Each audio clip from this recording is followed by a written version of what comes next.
Yeah, I wish there was just a button that, or not a button, but I wish I could say like ish, like 9:45 ish. I know, I Because know. always Things nine. happen, life Yeah, happens, I know and, that's exactly the case. running late, at least you didn't trip trying to, run in from the house or into the Yeah, house or anything, I know. which is God good. forbid something happened. I got the text yesterday from my usual co-host Seth, and hey, I called him for overtime, and that's usually why our shows never always kept dropping off last year because my kids wouldn't go to sleep, and it was a lot on my wife, and then he'd get called in overtime, and I was like, all right, we're just gonna have to saddle this for now. All right, let me add the Cube Nerds logo. Let me There you go. add the Cube Nerds Nice. backdrop. Ooh. It now just says the podcast. Yep. So, all right. Thank you everyone for joining, for listening. This would be Cube Nerds episode 19 or 20. Uh, I don't remember. I believe it will be 20, I but, think it is Cube Nerds episode 20. And for those of you that don't know about the Cube Nerds podcast, it was started like 4 years ago by myself and mhm. Scott and our occasional friend Bert, where we tried using code names so we didn't like get in trouble in case anybody came across this, but we gave that up eventually. After I think 15 episodes, we gave that up. And we Right. just we covered all things about the workplace and then really things about life. And then our highest listened to episode is actually Food Fight Part 2, where we talked about all the different types of foods. I actually have a list, I think still on my phone, of all the different types of foods that we talked about. Um, in different weird Yeah. combinations and crazy things, because I know you're a very anti Sun Chip, is it? Or Oh, Pringles? those aren't chips, you see, that's part of the Particle problem is board. they've been misnamed. Yes, they're particle board, cardboard, No. sort of like, breakfast cereal that didn't actually make it And that you are far. wrong because Sun Chips are fantastic. No, they aren't. To So are whom? so are Pringles. Everybody loves Sun Chips. My wife was addicted to those cheddar flavored Sun Chips. Sun Chips are fantastic. Now, notice you said the word cheddar flavored.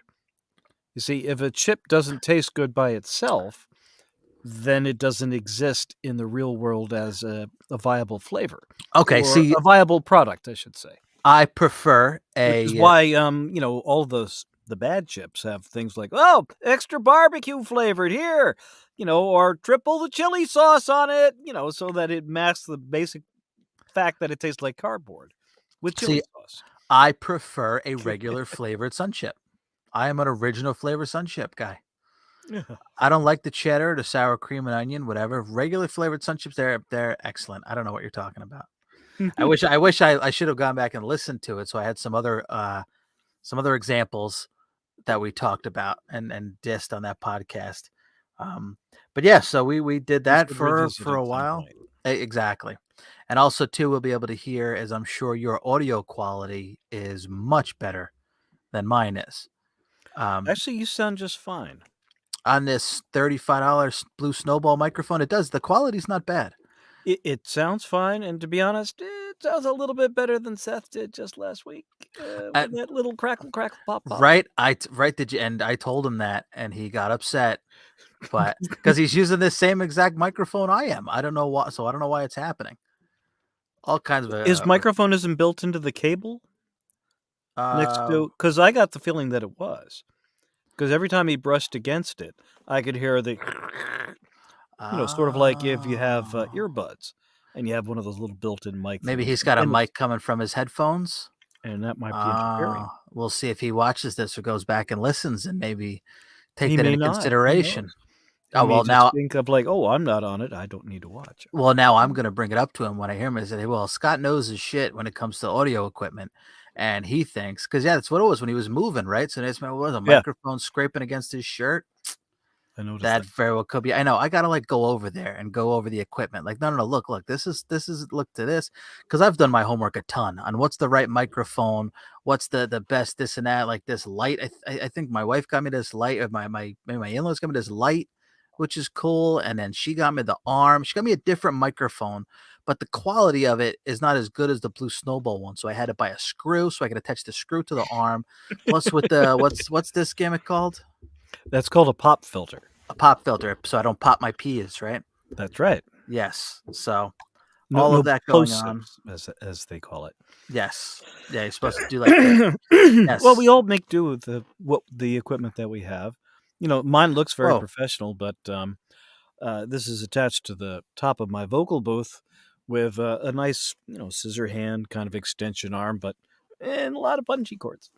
Yeah. Well, I mean, again, it looks you got your whole little make-up studio in there with your blankets and your PVC pipe. And is that a framed picture of President William McKinley behind you? It is not. Boy, you are so bad. I can't really see Now, it, you but had a cube I next to me at our previous I job for took I a don't know wild how many guess. years, and you didn't notice that I had the 2 pictures, and this is a different one, of John Quincy Adams, the 6th president, and this one is a different picture. I've acquired this one on eBay. It's from, one of his descendants when they were guessing, an estate sale of some kind, Okay. and I have him sternly looking at me to make sure that I don't make any mistakes when I'm recording audiobooks. That's a good idea. There you go. So, and now to correct from earlier, this would mark episode number 30 of the Oh, Cube Nerds 30. podcast. Yeah. And I've noticed that it is our, like, almost 1 year to the day Yep. since the last podcast The that we've last done time we together, recorded was or the last time we published an episode was October 26th, 2001. and I think we recorded on the 21st or thereabouts, but, Maybe, yeah. yeah. Yeah, I wish I could do so many more podcasts and because I have so many more ideas. I would do stuff all the time. That's why I put it out in the Mind Your Effing Business Facebook group if anybody was interested in starting their own to do a podcast network, because like I said, I've told Seth and I've said it on the show that I think he would do a great sports podcast with him and another friend of ours. I mean, you and I, obviously, we could do Cube Nerds. We could talk about food. We could talk about a ton of stuff. There's a wrestling and comics podcast I'd love to start. As another friend of mine who's getting very big into like animated movies that he watches with his kids. He was very big into Pixar movies. Now he's very big into Miyazaki movies because they're all on HBO Max, like Howl's Oh, Moving yeah. Castle and stuff like that. So we could have a podcast talk about that. Anything to to get yourself out there.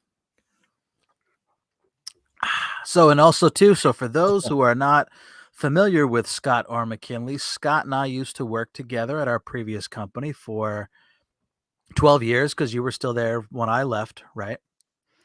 Yes, I was, Yeah, so and, 12 years we worked together yeah. as Cube Nerds, which is the brand we made up for working in our cubicles. And Yep. then once the company laid off the entire division, Scott had a choice of to go back to the Cube Nerd life or start living maybe a dream or maybe just to do something that he would enjoy a lot more than staring at a computer screen all day. And Well, Scott, except that I tend to do that, well, except yeah, so to maybe speak. that's the wrong way to put it because you're still staring at a computer screen, but at least you're doing something you enjoy. So Yes. Scott decided to go down the road of voice acting. Yeah. And now, so most famously, and I guess most recently, you can hear Scott's voice on audible.com doing the voice read for Lennon, the lawyer, the mobster. What was it? It's officially called Lennon, the Mobster, and the Lawyer. Oh, where Aha. did this come from? Oh, The what my Untold goodness. Story by Jay Bergen, Aha. and, uh, preface or a forward by Bob Gruen, the photographer who took this picture, Hmm. and the picture on my button right here, you see. Ah. That, And, and you're getting a lot of praise for your Lennon impression during the book too, I believe. well, No? I wasn't trying to do an impression per se. I just wanted to do, the character voices. It was a requirement of the edition, though, that I had to do a good voice for John Lennon, and And that there would be good competition for it too. So only professionals need apply, and so I was a little nervous about doing that. now but I mean, you auditioned for the role, right? And you Oh got yeah, it. That's yeah, very cool. So they heard your Lennon impression in the audition. yes, they did. Well, that was a part of the audition pages that I did, Yeah. and I'd always done sort of British accents at work, if you remember, and Oh yeah, well versed occasionally in that. answering the phone But only for internal associates. I didn't try to answer like I was in a different country when an external client would call in. Yeah. Uh, Yeah, oh, yeah, no, you always had your hand in voices and different mannerisms and stuff like that, so it's very cool you've got to go through that. Now, I mean, because 'cause you've done 'cause again, I remember way back in the day and a late friend of mine, we talked about doing that, and I wish again, because now what a time to be alive. You can do anything focusing on the internet, you could record your own stuff and pitch it out there yeah, and all kinds of stuff. I mean, you could do everything from home. So, I mean, that was something that we always, like, kinda talked about, "Oh, how cool would that be?" And this and that, and now but I mean, because you've gone to classes, you've auditioned for roles, yeah. you've done audio plays and stuff like that too? Yes, I have. So I guess all right, so take us down the road as far as so let's say because again, the Cube Nerds podcast, we always just talked about work and really stemming from being so miserable at work came the Cube Nerds podcast. So take me down the road of now no longer working at a desk and wanting to do this and how you did it. Well, as you can see, I've moved from a cube to a booth, so it's It's better. the same kind of principle, but yeah. Plus, not long after, the layoff, the pandemic started anyway, and all you could do was work from home if you did want to earn some income, that wasn't an essential job where anybody could be exposed to COVID, if they were deemed essential, like Mhm. I think you might have had. What? Did you have to work during the pandemic? Yeah, I was working from home anyway. Oh, okay. They very quickly had us working from home, so we had no worries. Um, Okay. but now something I just remembered is that when we worked together, you did a lot of almost voice acting work there too, right? Yeah. And I remember you recorded trainings, you recorded classes, you did all that kind of stuff. Yes, I did. And, they were kind enough to allow me to publish the finished trainings on, YouTube, with the company's blessing, and, as far as I know, they're still out there, but, they're very dated, so hopefully nobody will go looking for them. But, in any event, but yes, it Nobody gave me nobody the creative, approach to the job that I hadn't had before. nobody works there anymore that would know about it anyway. That's true. So Yeah, now it's lost. well, yeah, They're lost forever. well, hopefully not. I like looking for them and seeing how many people have viewed them, and it makes me feel pretty good to know that, wow, there people are still using those, um, as at least instructional or for their employees to use. But anyway, it allowed me to do something a lot more creative, besides just answering the phones and besides just doing, tech support role that I had. Mhm. And, so in addition to doing creative things in class, it allowed me to do creative things on the web and to get into e-learning, as far as that goes. And so I'm still hoping to get, an e-learning job or something. I put out on my website, so that's one of the accomplishments I've had over the last 12 months, was to have the my website fully up and running and looking pretty good. It's at mckinleyco.com, Don't and worry, and man. We would have plugged it at the end. Don't worry. oh, okay. Well, If in any event, the website's up, and in addition to that, now I'm losing my train of thought. You got me too nervous here. sorry. What was I talking about before? It Things you was, posted on mckinleyco.com. yes. So, that's fully up and running, as I said, and, the other main things over the last 12 months, besides, doing the workouts, and everything that I think I talked about in the last podcast, I joined, a, uh, a Discord team for voiceover, Okay. which I know I mentioned before, and, I went to, Now, so their you first said annual, get-together last you year. I think we said talked about that. yeah, I've seen pictures. That was just very cool. Nice little retreat you went on with folks. Yeah, Now, when you and said I've got their T-shirt on, see, LTM. and what's that? It stands for Lindsay, Tyler, and Max, who are the leaders of the group, Oh, called, LTM Voices. Okay. And they have a website as well, which we'll plug at the end, Yes, of but course. ltmvoice.com. Now, when you say Discord team, what does that mean? It's a group that does workouts for voices, for voice actors. They Oh, do okay. workouts, they give each other advice, and it's nice to have a small community. It's not huge like some of the Discord groups are. Discord's a social media platform for folks who are listening who may not know what it is. Primarily, it's filled with lots of gamers, like my son, and but you can use it for just basic social media because it allows you to uh, talk and to be on video with each other, have sessions, work breakout groups, that kind of thing, I remember the first time I and for used free. Discord. Yeah, the first time I used Discord, I was like, "What the hell is this?" It's like just a constant running comment section. It seems like, and then there's all different rooms you can bounce into. It was a nightmare. The when I first got into it big time was like looking into NFTs and stuff like that. And I'm in Scott Snyder's writing class. He has one. There's a wrestling podcast I listen to, and they have one. And I thought about doing one, obviously, but it's like you feel you'd have to be big enough and have your community there to be able to have people where they can talk about all the different subjects and stuff like that. There's a lot of potential with Discord, but yeah, I mean, there's a lot of room for just what's the word I'm looking for? Not fluff, not filler, just like bots and all kinds of crap that can come in there. And Discords were getting hacked left and right with NFTs. It's very simple. It's cool. It's got potential, but yeah, it Interesting. takes a little bit of getting used to for sure. But yeah, I mean, but like you said, in your case, it's a perfect social media platform for just your group to help each other out and stuff. Yep, and it's not the only group that I've joined. I've joined a few, and the latest one I'm working with right now, they do scripts once or twice a week where you just the person who runs it, her name is Julie Hoverson. She's written all of these scripts, Oh wow, and a lot of them have been made into podcast back in the early days of podcast. And she's revising them and trying to get them redone. Some of them have been licensed to been performed as plays, actually, really? in That's theaters. very that's very cool.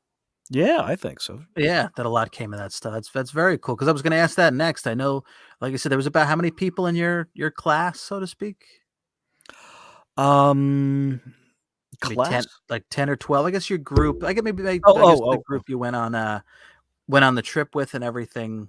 There were about 20 to 30 people, Oh, okay. Oh, I didn't know it was that many. and we were planning on another one just a few weeks ago, Oh, but it was in Orlando, in Florida.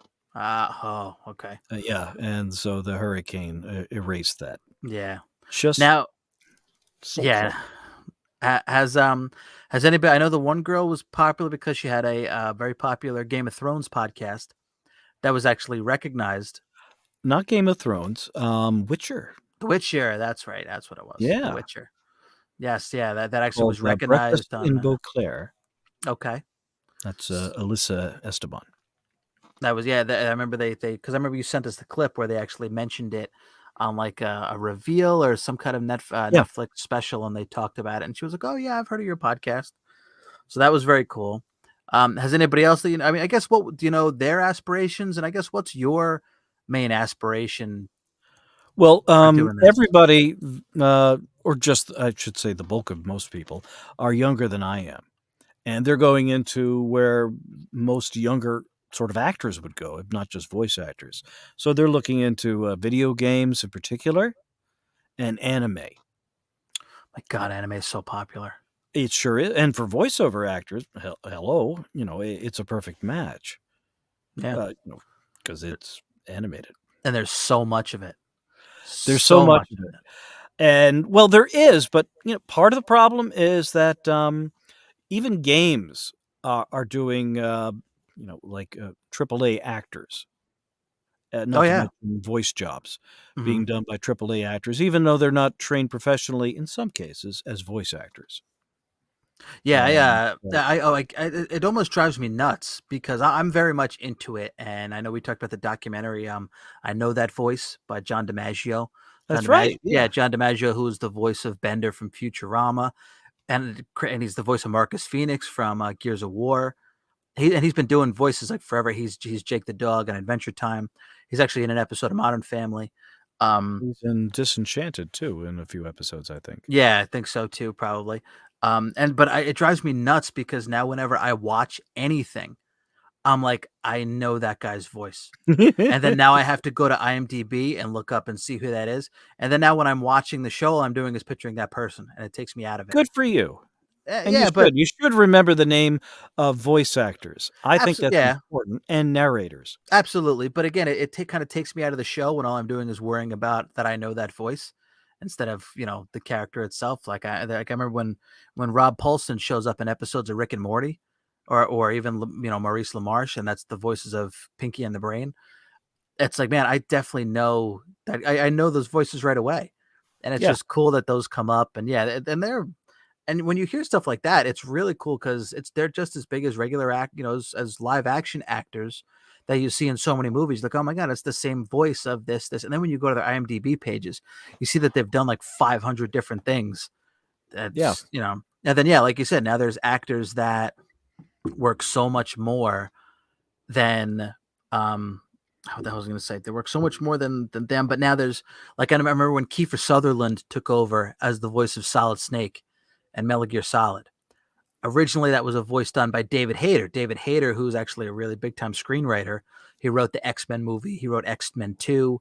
He wrote the Watchmen movie. He wrote the Scorpion King. And he's done a couple of other films too. He directed his own movie called Wolves that Jason Momoa was in. And then I remember, so he did Metal Gear Solid like 1 through 4 and all the games in between. And then they fired him and like Kiefer Sutherland do the voice. And I was like, man, this guy got so popular and the game was so popular. A very big part of it was this guy's voice acting. And now they replaced him.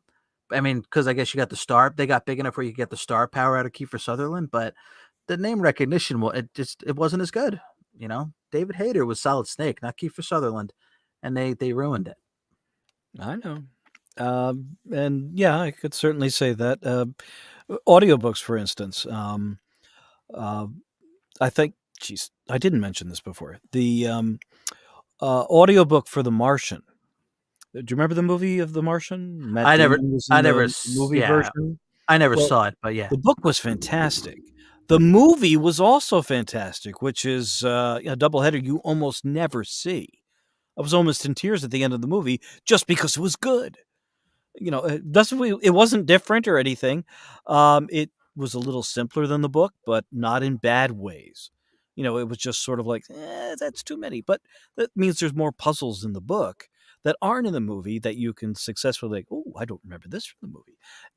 And it was also a really well-read audiobook. And the guy who did it, and I don't have his name right now, and I don't have an easy way to look it up because he's been deleted already. He was very famous as a voice actor or book narrator, Mm-hmm. whereas now it's been voiced by Will Wheaton Okay, from I Star feel like you Trek. told us about this. Yeah. I Now, did. why was he deleted? He was deleted. Well, Will Wheaton did the reading of the book for what was the other movie that came out around the same time as the As the remember Martian? Spielberg did it? Ready Player One. Will Yes. Okay. Wheaton read Ready Player One and the sequel, Ready Player Two. So it sort of made sense to have him read another book written in the same sort of style as far as being pretty hip, Mm-hmm. if that's an So up-to-date word. completely scrap the original audio recording. This happens all the time. Really? Anytime there's a movie version that comes out, the previous versions of whoever recorded the audiobook, even if it is somebody famous, normally gets replaced by whoever was the main actor in the movie. Hitchhiker's Guide to the Galaxy, for instance. Mm-hmm. Douglas Adams voiced the audiobooks himself. But Martin Freeman played Arthur Dent in the movies, so Martin Freeman went and re-recorded all of those. Oh, really? See, that's cool to me, but I didn't know that. I didn't know that they redid that. Well, I like That's Douglas interesting. Adams' voice, and he Yeah, also wrote those, so when that's the a writer is shame. reading, you get where their emphasis are sometimes. But I 'Cause mean, some writers shouldn't be reading. well, yeah, There that's are true. some writers who just don't read well. But they don't release two different versions of it then? No, they don't have them because it's a single audio publisher, and they're not gonna have competing editions out. Why, oh, yeah, well, why not? They're still going to get their cut, you know? And I mean, and you paid the guy anyway to do it. So why wouldn't you still leave Well, it out there? you want all the marketing behind one single brand, and that brand is whatever is newly out. That makes sense. Yeah. Yeah, well, it's And it's sad what are you going sometimes. to do? All the previous versions of the Lords of the Ring audiobooks all replaced by Andy Serkis. See, that's what I was gonna ask because that's the one that came to my mind.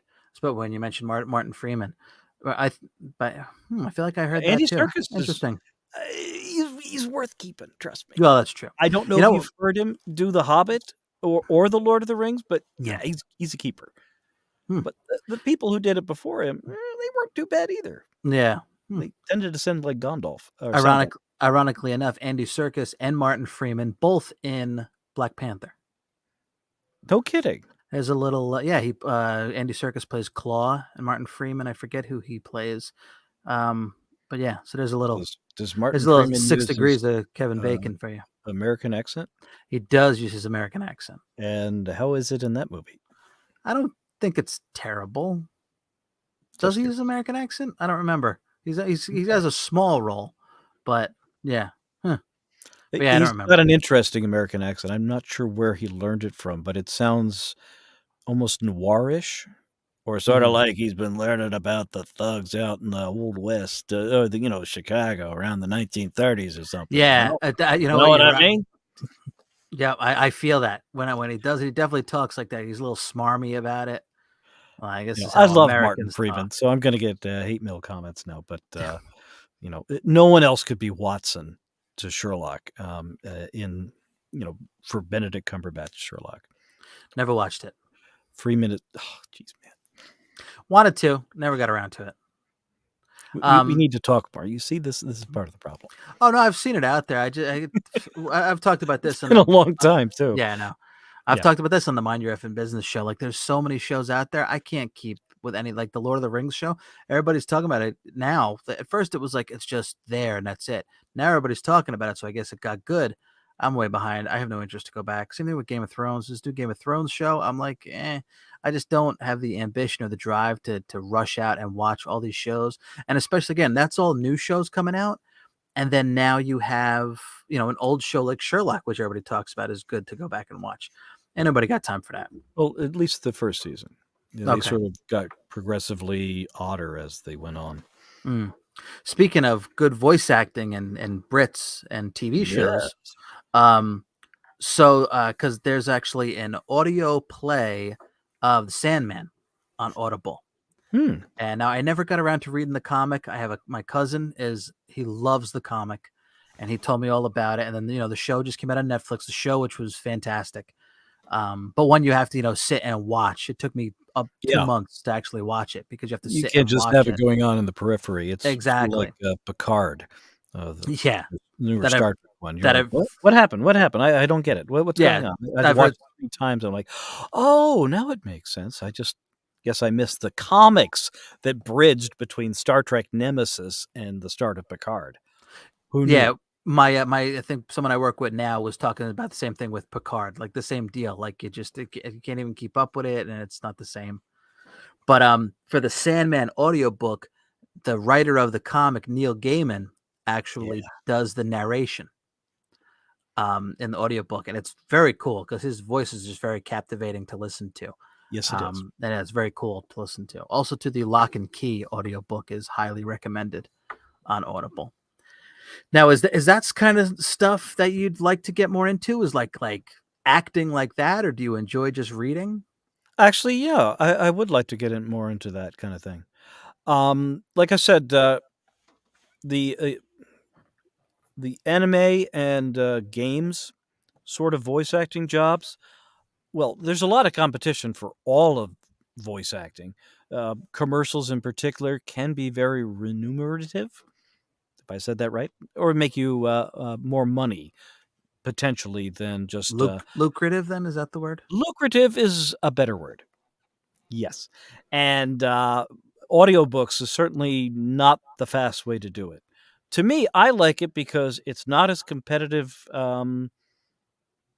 as far as breakneck kind of pace goes, and you get to pick what you want to audition for. And if you don't want to do something, it's a big time commitment. You don't feel like you have to audition for everything unless you really do need to make money at a steady clip. Mhm. And fortunately, right now, I at least I don't have to do that, um, in that kind of a turnover. So Okay. I don't have to like do like 30 books a year or something that's crazy. Yeah. And I don't have to voice the next, cryptocurrency book or, self-help with, use NFTs to, practice your yoga skills with. Yeah, I mean, you could do stuff you enjoy, which is very cool and kinda like Yeah, what I I'm get to talking pick about. what I want from it's a pretty limited pool. So when I got the book on John Lennon, it just happened to show up on one of the nights where I was free from a previous audiobook and was just, looking for new ones to audition for, and I already had 3 lined up that I was working on, went to go check again, and, like, boom, there was that, and I'm like, "Really? There's a book on John Lennon in here?" And it said the, expected hours was 40 recorded hours, which would mean it would have been, like, 2,000 pages or something, and I'm like, that's either a mistake or it's to chase off people who shouldn't, be applying unless they really love it. That's true. And, so I never asked to find out which one it was, but, I just did it anyway because I'm like, "When's the Well, I was next gonna say, time how long did I'm it gonna take you? get a chance?" Well, the audition itself, only takes a couple of hours tops. You record it as well as Oh, you can. It might take you several takes. It depends on how large the chunk of writing to read out loud is. how long did it take you? Oh, the final result, Mhm. took me 3 months, I think. Well, It I took, mean, a month and a half to record, so and if they then told you 40 hours, how oh, many I'm sorry. hours It was 8 and a half. wait, okay, that's how long the book is. That's how long the book turned out to be, not 40 hours. Okay, but how long jeez, so yeah, that definitely sounds like maybe they're trying to The scare book was people away. 330 pages. So now how long did it take you to record? I know you said months. Do you know how many hours you put into it? I don't, because I Okay. didn't check. Not 40, I guess, though, right? If you only used Oh, 8. no, no, it's, 40 is the minimum, meaning like, "Oh, I'm just picking the book up and I read it perfectly straight through without any retakes." Yeah. That would be 40, And and that the it's estimated a little time they long. give you, that's how long, like, the book is? No, the book was much shorter than that. The number of hours normally is the number of listening hours or recorded hours, meaning Okay. that it would take you 40 hours to listen to the book. In fact, it would Oh, only take you 8 and a yeah. half. Oh, okay. So that's what I'm saying. So they're almost telling you that this is yeah, like you said, a super long book. If it's Yeah, gonna take you 40 hours to listen to it, but it didn't take yeah, anything even remotely close to 40 right. hours. And So, like I that's said, it was either a guess or it was, just something to scare off people who were just going to like, "Oh, let me audition," and, clog up, the inbox for the, publisher because it mhm. was the publisher's, audition. Yeah, and that's so very cool, man, because, I mean, again, everybody who knows you knows you're a huge Beatles fan.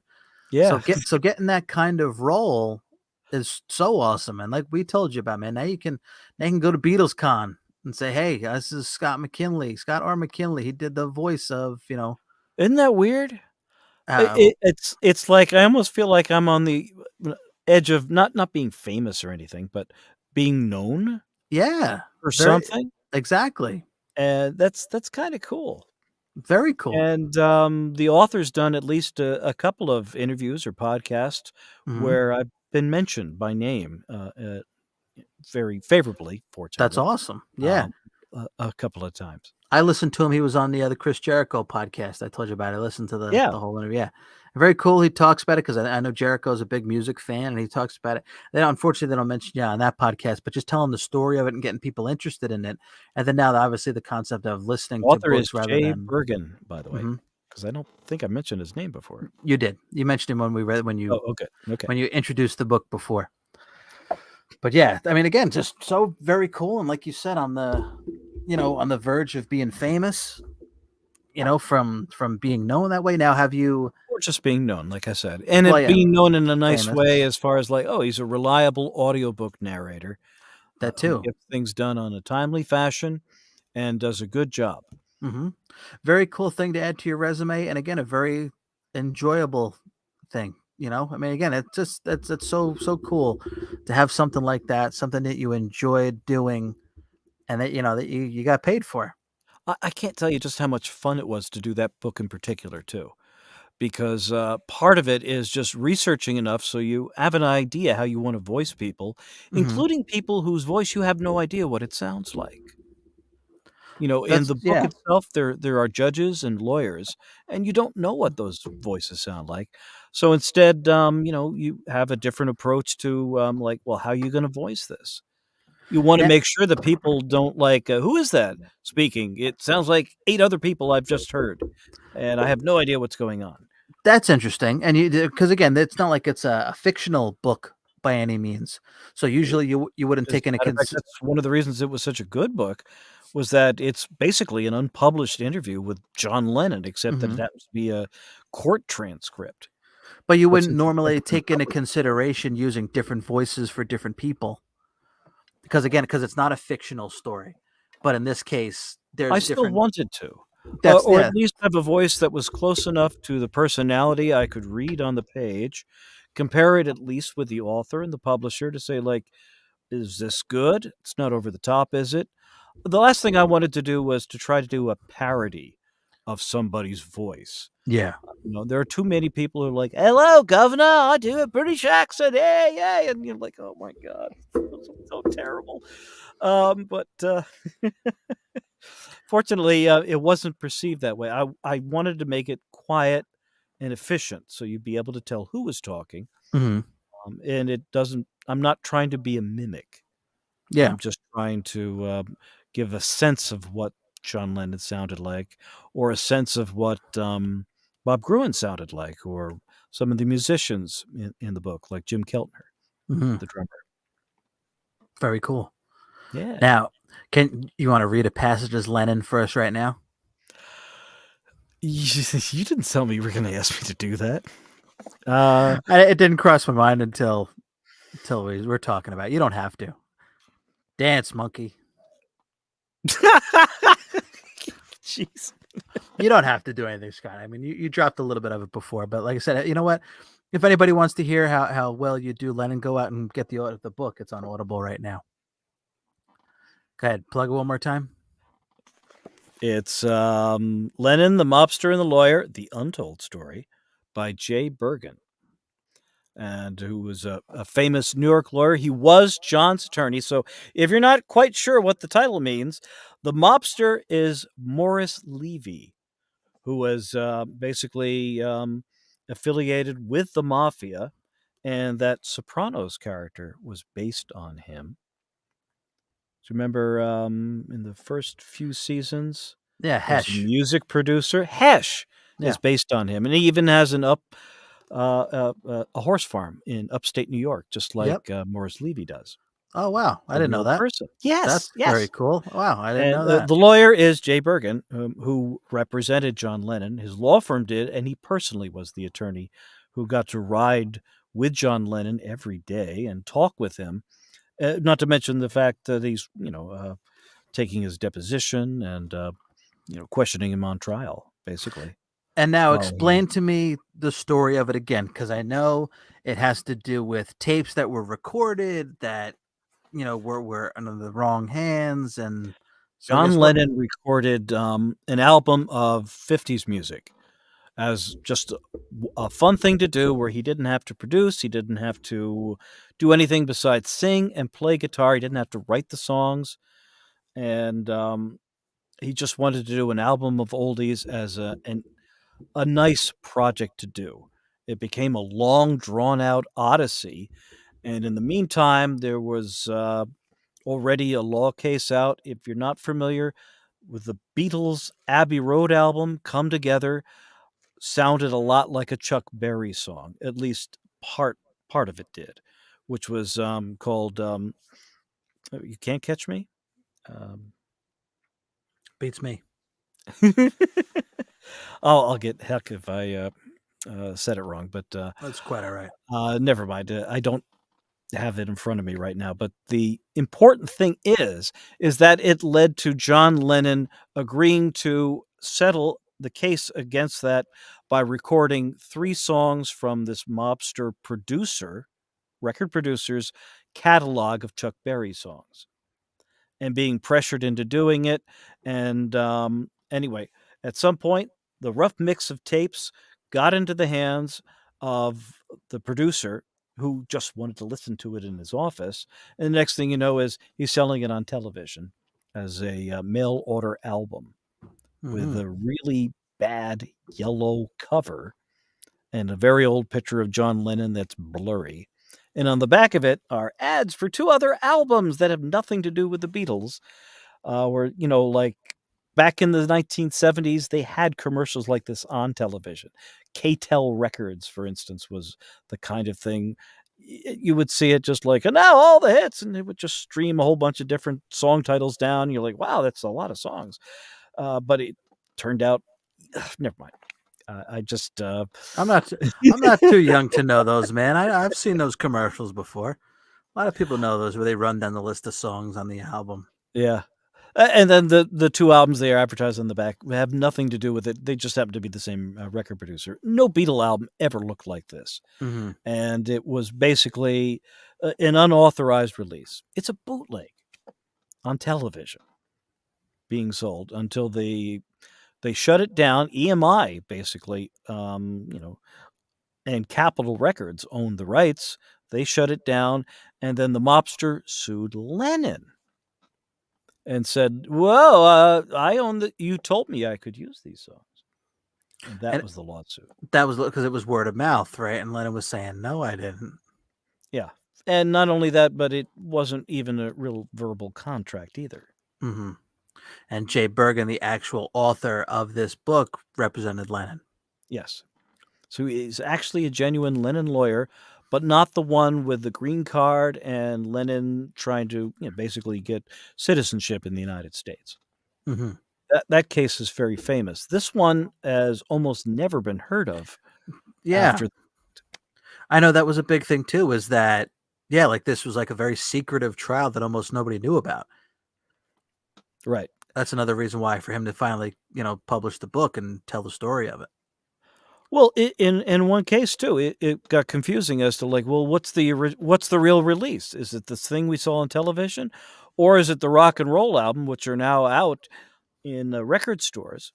When it was rush released to be able to make sure that there was less confusion about which was supposed to be the correct official release. Hmm. So they didn't get to do the publicity for it that they had planned, and this was basically the last thing that Lennon did before he retired for 5 years, to Very be the cool. house husband and all that. Yeah. Very, very cool, man. And Yeah, and like I said, I mean, now you got to do something fun like that. I know you got more things in the works, and I'm sure there'll be yep. more things coming after that. Well, if I can just show you one thing, I also did another book since the last time we got to talk, which was the sequel to Crime Components by Renee Winters, which was uh, a fictionalized true crime story, but based on a real crime. And the second book I did was called Deadly Deeds. That came out last December. And while I was waiting for the book to be approved and for Audible to put it out, I started to market for it. And while I was waiting, I decided to come up with my own cover for the book.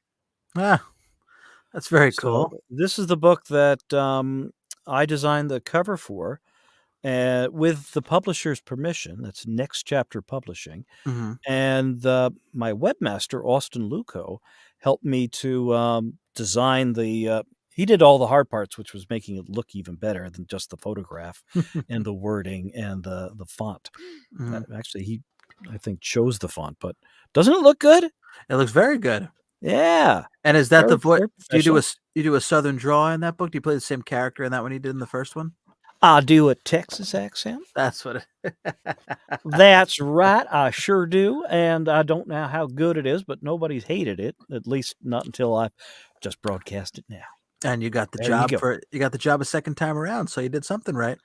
That's right, and, the rumor is there'll be a third, and, I've been asked and agreed to do that, when that Very book comes cool. to light, and Now, I would certainly like to. you don't have to go too far into it, obviously. I know I guess, how well are you being compensated? Let's say. Not How much at all. Okay. The Lennon book I've done for royalty share Yeah, only. I know that. And the reason I did that, I could command, geez, $250 to $400 per finished hour at the quality that I do currently. And that's a per finished hour means listening hour. Mhm, So for an 8-hour book, let's say at, $400, I would be making, geez, was it $4,800? mhm. And trying to do the math in my head. And Well, I mean, like I said, for 1 month, it's not too bad. no, that's not too bad, but that's a month to record. And what I didn't mention is, well, it was six weeks to record it, but then it's editing time. Editing time takes triple the time that it takes to record. I was gonna mention that too, that you have to do all the editing on your own too, which is wild. Right. I didn't know that until you Now, clarified that. if you're one of the big name or really well-established narrators, you're going into a studio and you're working for a major publisher, like Random House, Penguin, Viking, unless those are all under the same umbrella now. Simon and Schuster, Hatchet Books, Macmillan, lots of different presses like that.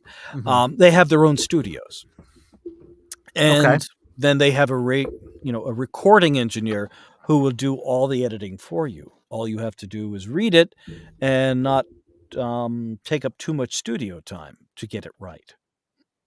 By Okay. doing it myself, I have more say in when it's due, and I can keep redoing it without worrying about studio time to get it right. And that means that it sounds good. You don't hear a lot of static in it or things like that. Mhm. It doesn't sound overprocessed. And if I don't say something well, I can always re record and do that again without having to go back to a studio to do that and Yeah. pay more studio time because that can get pretty expensive Mhm. unless the publisher is paying for it. Yeah.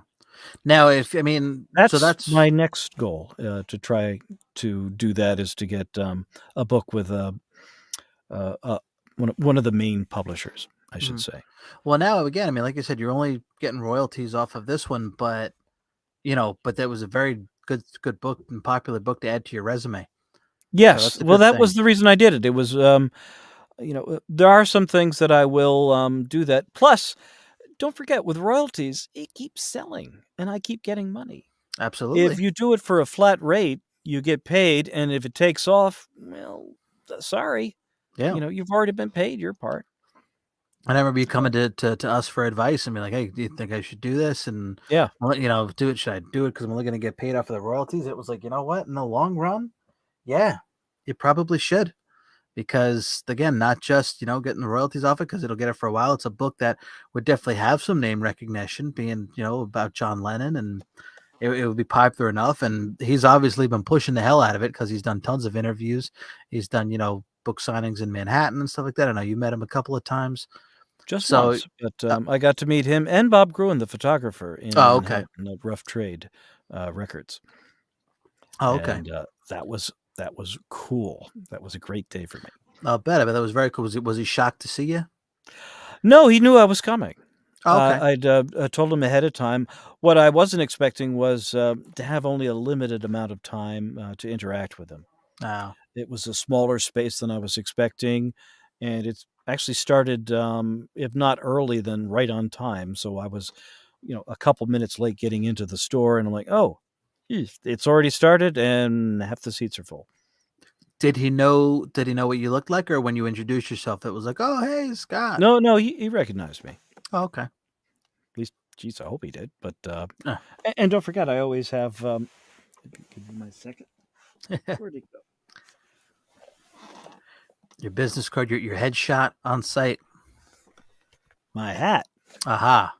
the famous hat, huh? Now is that on? Is that in your 8x10 or? It's been in some of my publicity shots, Okay, there you go. That's what I'm talking and about. certainly I wore it out when I went to Phoenix Hmm. last year, and I don't know. I think it sort of goes with the sideburns. What do you think? It does, the sideburns and the ponytail. Yeah, that's Yeah. I've got longer hair now. yeah. Our other Cube Nerd affiliate, Bert.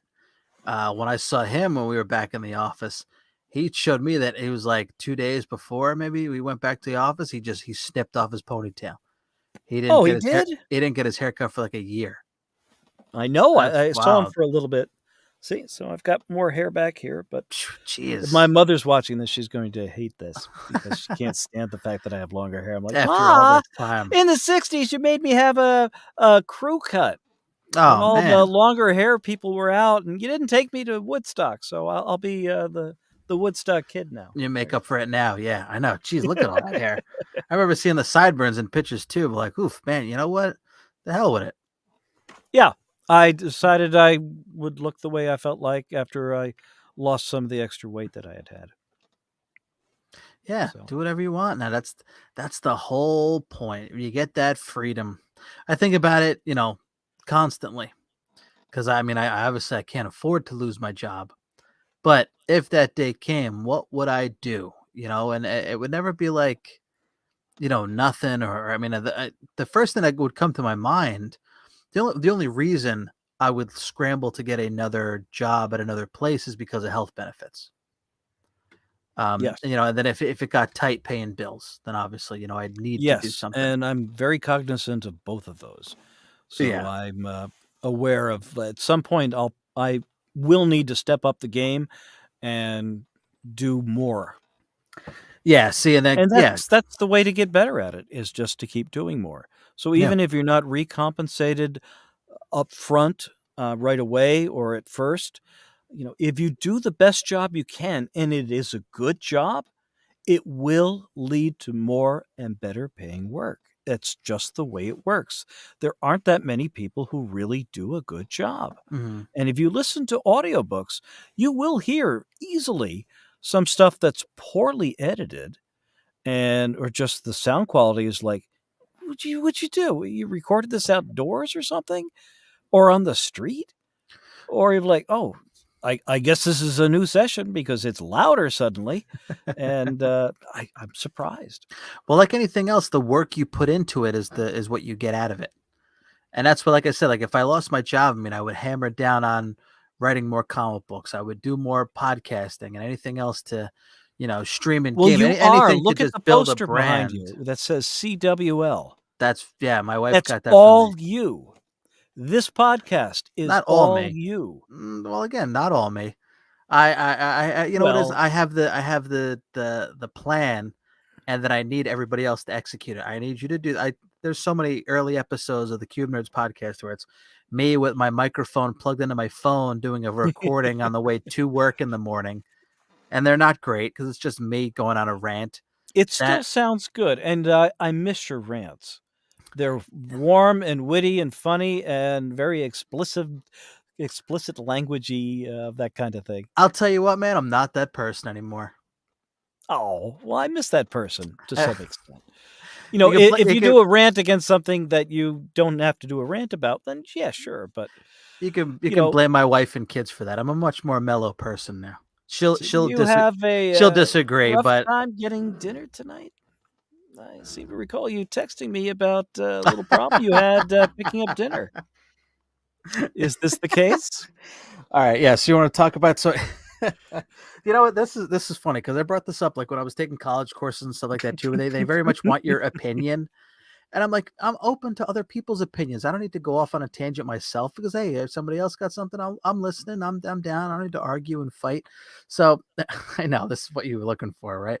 Yeah. So I go to so I went on my lunch break today because I worked a late shift today. So I went on my lunch break, and it's like, okay, I got to run out to Costco. I have an hour lunch break. I spent 45 minutes in Costco because this Costco is not designed like my Costco. So of course I don't know where the fuck I'm going. As soon as I go inside it, it's like so I got to wander around aimlessly in Costco. And it's all right. So good. There's a McDonald's right there. I'll get McDonald's on the way back. Okay. I always got to get a meal because it's just easier. And it's funny because me and Bert just went to Wendy's the other day, last week, and it was like he's like, look at what I got, and this was $5. And look what you got, and it was fucking $10. And he got nuggets, fries, a sandwich, a soda, and I just got a meal. So it's the same thing. But as it, it's I'm paying for the convenience of me not caring about what I'm ordering. Like, do I want nuggets? Do I want a chicken sandwich? Do I want a burger? Like, no, you know what? Give me a one, and then I'm done. That's it. Thanks, and I'm out. So fucking McDonald's, I go, yeah, $9 for a number 1A with no pickles and onions. I get there and uh we Very don't wise. yeah, we're Yes, what a no onions, no 1A? onions. Yeah, no I onions. don't even know what a 1A is, but, leave the onions off of it, I mean, whatever it no, is. it's actually a one is a Big Mac, a two is a quarter pounder, and then a 2A is or a 2A The is a thinking man's single choice. yeah, 2A is a single patty, a 2B is a double patty, 2C is a fucking triple patty. D- That's TMI. Long story short, yeah, Too much information. I go to the fucking window and it's oh we're out of soda. We only have water and juice. And I'm dumbfounded. I didn't even know what to say. I was like, They didn't even have iced tea? no, we have water and apple juice, is what he fucking says. So now that I'm thinking about it, I'm like, so if I said apple juice, would you have given me like a fucking juice box that you give my kids in their Happy Meal? Is that what I would have gotten? And then I would have paid the same price.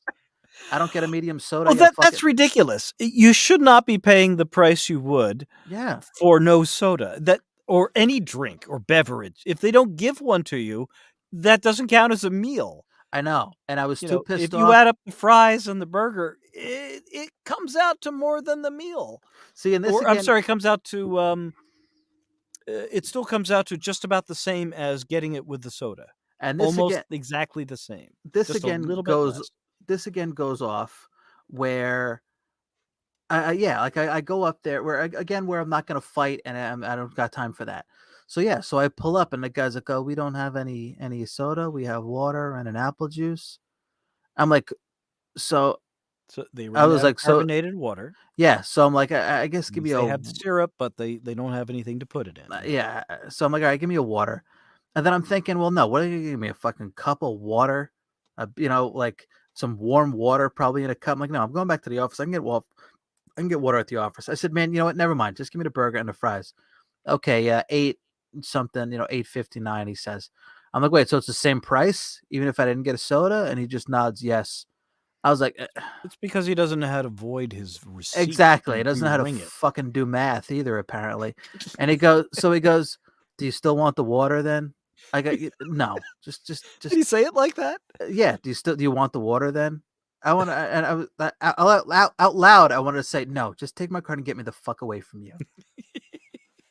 And then I go up and it's fries that are like these fries are like white.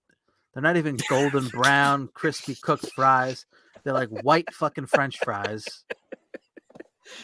Like Hopefully man. hopefully they weren't frozen still. Yeah, and you know what the deal is too? It's always when you want it the most is when it comes out the worst. You're like, "Oh, I'm in a hurry. That's all right. I knew there's a McDonald's right Starving. here. Yeah, I could just get this I wanna eat McDonald's and them I'll out be of the good." bag. I don't wanna even get there first because 'cause they'll be Yeah. cold by then, and Oh my god, they were already cold, so I had to eat them out of the bag. Because that's the worst. If my trip back, you ruin the crispiness of the fries because you have that short window of when you get them to when you eat them that the fries are at their best. right, And it's and if you leave always the bag closed, they oversteam, and then they're no longer crispy. yeah, yep. Then you get soggy fries. There Yep. you go. Yeah. So exactly. So it's like, all right, well, I got this McDonald's, and and that's how it goes. It's either it hits good or it hits bad, and you want it to just hit the spot. Like, all right, I'm in a hurry. I just get this and I'll go back to my office and eat it, and that's it. And then, of course, when it rains, it pours. Like, no soda, shitty fries, dry burger. Like, you know what? Why did I bother? And it's my friend Seth will say this. He'll go, bro, how many times do I gotta tell you to stop eating that shit? Because Yeah. that's what you get. Like, now when I go to the Wendy's by me and I get a chicken sandwich, because I used to love the number 6 spicy chicken sandwich. I actually would get it with lettuce and tomato on it. Usually I take that shit off. The spicy chicken sandwich, you like that stuff on it. And now it's like it's not even a fucking chicken breast. It's just a flat, crispy piece of friggin' it's a crispy piece of paper. I'm like, what is this garbage? But you know what? I'll go there and I'll get it again just to hope that it's better this time and it'll suck next time. But I'll try again because I know I've had it good before, so I can have it good again. When am I learn my lesson? Don't get me started on Domino's too. Now Domino's, I ran the same Well, fucking problem. Domino's, I'm sorry, they suck now, and they kind of sucked before, even worse. Yeah. So, man, people do that. They're like, "Oh, you eat Domino's? Like that's not even real pizza." First of all, it is delicious, but it's almost in a different category than like real New York style pizza. You can't compare them, you No, know? not at all. I mean, that's why you would pity people who don't live in the tri-state area because they don't know what pizza is. Yeah, They've never imagine that. had it. They're willing to put up with Domino's because to them, that's like golden. And you're like, Yeah. "Oh, it's so sad, isn't Oh, it?" in Detroit, Little Caesars is the shit. Oh my god. I've never even had Or Little Papa Caesars. John's or, Chuck What E. the hell? Cheese. It all tastes the same just Ch- about. Chuck E. Cheese, believe it or not, good pizza. Whoa. Yep. Man, your standards have slipped if, that's good. Well, I mean, but first, okay, wait. Have you ever had Chuck E. Cheese pizza? Yes. Okay, when the hell have you ever been to a Chuck E. Cheese? With my kids I knew that you at were going to a say that. birthday party. Yeah. Well, you walked right into it. But your kids are like That's 35 the years that's old the now. thing, you gotta go to where they have giant electronic rats, in a band just terrorizing little children like, "Ah!" Well, I guess maybe we couldn't afford surprisingly, Mickey Mouse, so, yeah, you get Sylvester the Rat, and, he's or Sylvester what? the Rat. His name Oh, his I'm name's sorry, Chuck his E. name's Chuck Cheese. E. Cheese. Yeah, Sylvester he the Rat. Americanized it. He Americanized it. He's Chuck E. Cheese. That's the fucking rat. So who's Sylvester the Rat? You can tell by the tail. Uh, Well, okay, well, anyway, surprisingly, Chuck E. Cheese good, decent pizza for Chuck E. Cheese from what you would expect. okay, okay. But, Yeah, and I'm digressing, of course, but I did wanna hear you rant, although it's funny how it just I comes should have back gotten like you that. right at the beginning. Yes, yes, it just the desperation. I can't stand the way the drive-through these days is so fast, at least placing the order, is that you're like, "Okay, I haven't been here in 8 months, maybe a year, maybe 2, because I don't do the fast food that I used to." Hmm. And so I'm like, "Okay, where's the menu?" And you don't see the menu until you're up at the little box. They're like, Oh yeah. Oh, and they then you don't hear give you this they don't give you perfect the voice that preview says, menu anymore. "Hello, would you like to use our card?" You're like, no." "Yeah, can I take your order?" Because Yeah, it's yeah, recorded, and the first time I ever heard it, I'm like, "Oh, wow, yeah. this sounds really nice, very Will, professional." And then will, you're will like, you be using the mobile app today? Like, and I'm no, like, no. "No, I don't know how, but if somebody would show me, I'd be happy to, because I downloaded it and I can't figure it out." Yeah, apparently at McDonald's there's some kind of secret codes you can use to get free fries and shit. Like I I heard I I I heard still some think you guy. don't get much in the way of free stuff. Yeah, it's the eh, free, like, "Oh, look, you get a free fries if you buy $20 worth of food." But I've seen some guy in front of me like tell the drive-through lady like some kind of secret code. Like it was a fucking password he unlocked and he got some kind of free fries added to his order. I should have asked him about it. Like, what was that? But again, I don't got time for that. I don't even care. So let me get my food. Let me get out of there. Hey, how much more time we got? Because I got tons I of don't know. stuff to cover if you have the time. Go ahead. Or I can just cut to chases and plug a few things, or, No, we'll plug some stuff in the end, which is funny too, because now the running gag is I have tons of stuff to plug and Seth has nothing to plug, and I know you have a ton of stuff to plug. So yeah, no, we'll plug some stuff at the end. So no, and don't forget what's comic on your books. mind? So, Yeah, we need to we'll talk talk about about that. that since that's, yeah. Yeah, we'll bring that up too. for sure. So anyway, I just wanted to say, so I am working on another audiobook. I'm not at liberty really to say what I'm working on, but that it's enjoyable. And to me, that's I can't tell you just how much fun it is to work on a fun book. That's what it's It's about. really fun, and yeah, it's really, really time consuming, and you spend all this time working, you're like, "Oh, half of it doesn't come up to spec." And so therefore, you're like, "Yeah, I'll redo it all." It was just 3 hours, and, in the booth here right now, I've got this comfy chair where I'm sitting, and it moves like this, Mhm, but it makes noise.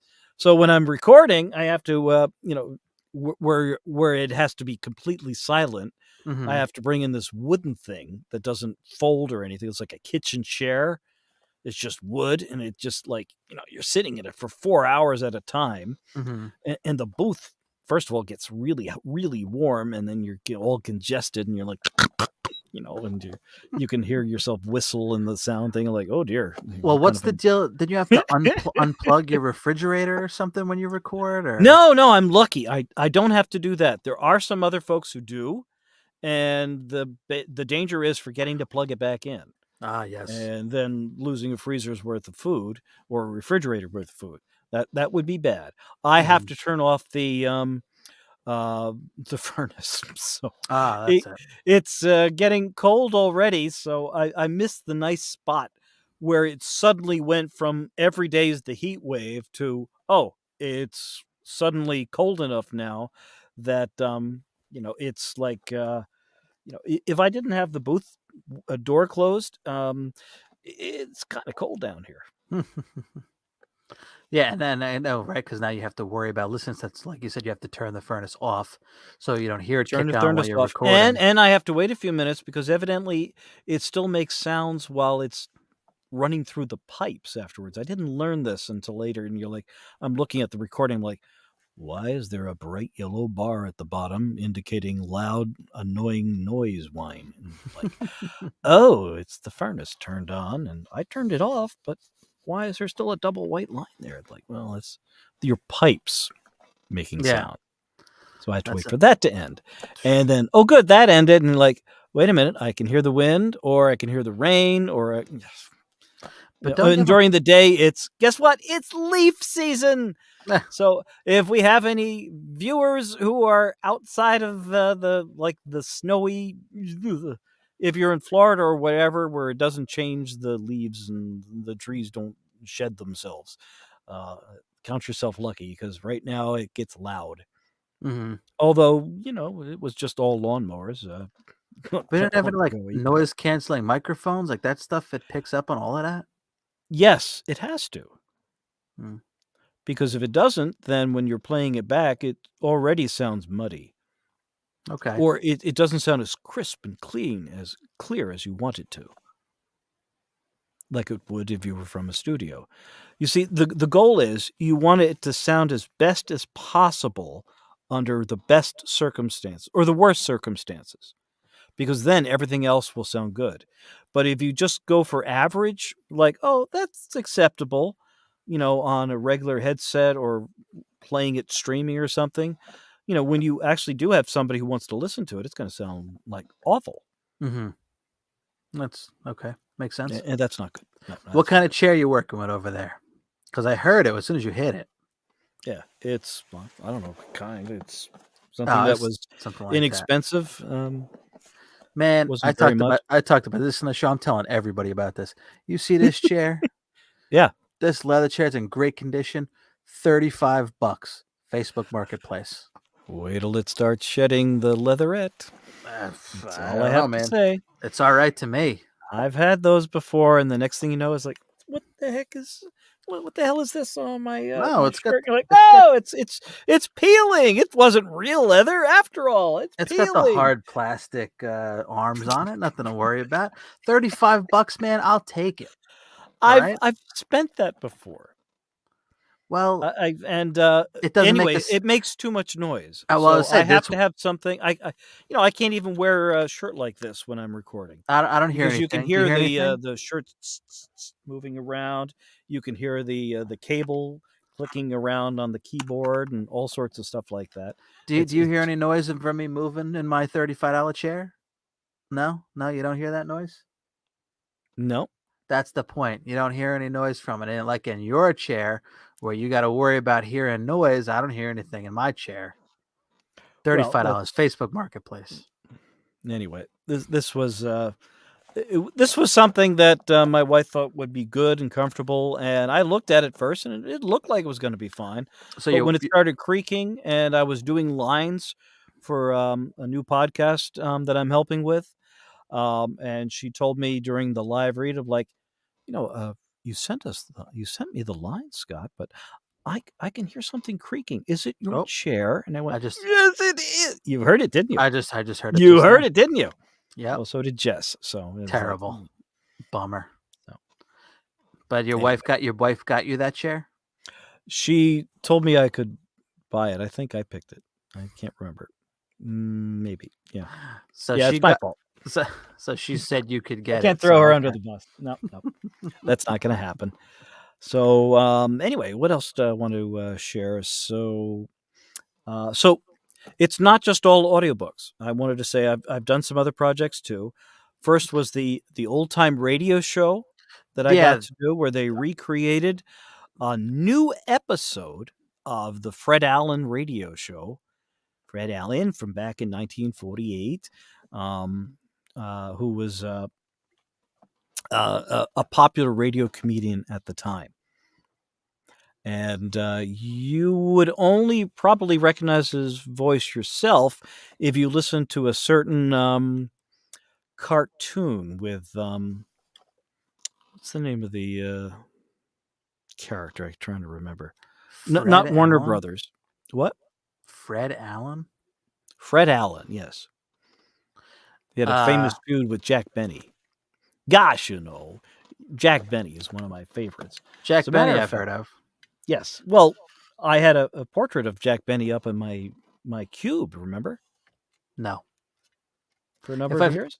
if I'd seen it, maybe. I don't remember what he looks like, but I've heard of his name. One thing I was going to do is show you this, since that's Jack Benny. Oh, okay. Maybe, yeah. I have the strangest people. I was going to say, like, we're doing an episode of Cube Nerds. I'm decorating my cube or my voice booth. So you saw the John Quincy Adams, and over here, I'm not going to turn the. Well, That's all right. I've got a little beetle thing up, and so I was going to say, so I'm decorating my cube. You can tell me what to try to keep. I already showed you the picture of the audio book. Go I'll nuts, put that man. up. So I just did an interview with I was on the Comic Book Club podcast, and the first thing they noticed was all the stuff I have going on in the back. You got lots of cool stuff. That's the first thing they said. They're like, "Wow, look at all the stuff that you've got going on back there." Hold on. Oh, there we go. So yeah, and it was immediately like that. It's because it's just all stuff like, again, like the poster on my comic that my wife got me, the two pieces of Hal Haney artwork that are great. There's a guy his name's Nolan Harris, and he does awesome artwork on Instagram. He's very big in the wrestling, and I have an original piece of his that I won in a contest. Where it's like half of it is Batman and his team, and then the other half is his Rogues Gallery. And I have a signed print, and I also have it's an actual original art piece of it. And I got to frame it and find a place to hang it, but clearly I have no room for it. But that's a very cool thing to have. Yeah, you got to spice it up in the back. Well, next time we do this, bring the stuff you don't have hanging so you can show it up, and maybe we can get some comments on it to say, like, that has to be up, Mike. Well, you can take down blah blah blah behind you or something like that. This kind of shit too. Why isn't this? Or working? They might say rotate it. Be seasonal. Oh, I've got these two, but this half blew out. I don't know how. It's not like it's two different things. I said too, when I'm trying to stream games, I look like a dad trying to be cool, because you see they don't stick like they're supposed to. Half of them are blown out. I should just leave it that way and try to stream games like that. Yeah, like I'm trying. That's a good way of putting it. Yeah. I tried streaming a game one time. It was horrible. Like the video was okay, but the game moved in slow motion because I was using a really old laptop with an emulator. Oh god, it was a nightmare. It was the worst video game stream probably ever. Um, yeah. Yeah, So for let's gaming, see. I always have to talk to my son Richard, who's just a wonder at it. Here is the print. Nolanium is his name on Instagram, right? There's the print, which is Nice. so awesome. And then there is the actual original artwork behind it. It's a marker sketch. There's the original, which is very cool. Yeah. And as you can see, because we look like there's the markers bleeding through on the back. Jeez. Yeah. He did that freehand? Yeah. Wow. Yeah. So I need to find a frame for this before it gets somehow ruined. I can't see how somebody could do that with a pen and not like like 2/3 of the way through it go like with a sneeze or something like Oops.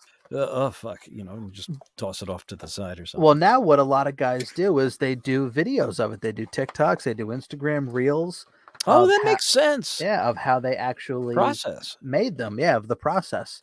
And he did one of this. This was a very popular piece that he made a lot of content with this Does it piece. include like drawing the ovals and the right angled lines to it and then erasing all of that after you've done the ink work? See, I would have. See, I don't know. Do they do that? Yes, they I do know that. some folks do. Yeah, they definitely do that. And if So I'm pretty Bert sure were you here, could. he could show us. Yeah, Bert, exactly. Because Bert again, fellow Cube nerd Bert did the cover of so that big poster you see of CWL #1 was drawn by Bert Ramos, That's who right. I has forgot about that. no interest at all in being a part of the Cube Nerds podcast anymore. I Or think he has some. It's just that he has higher priorities, I don't or think ones he's. that he would prefer to be higher prioritized, like his family. Well, we. Oh well, Yeah, God damn it. Sorry. We've all got families, Scott. We're Yes, we do. sacrificing here. No, I know, but no, like me, him and I have talked about it, and he's like, I just don't want to talk.